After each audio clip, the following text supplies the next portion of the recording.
Hello guys, welcome to Ethi's kitchen. On today's video we are going to be making fried rice, and I'm going to be using leeks. I'm going to be using salt, maggi, that's seasoning cube.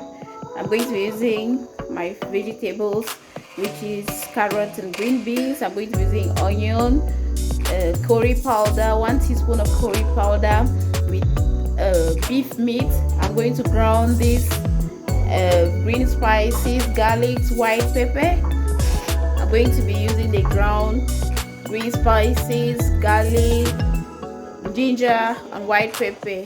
As you can see, I'm going to be using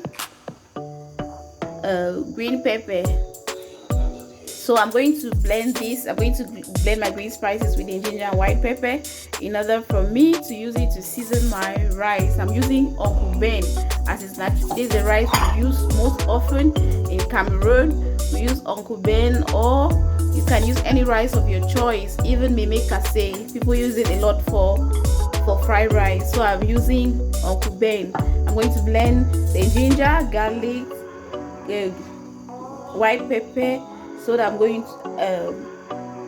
going to brown it in order to use in boiling my rice.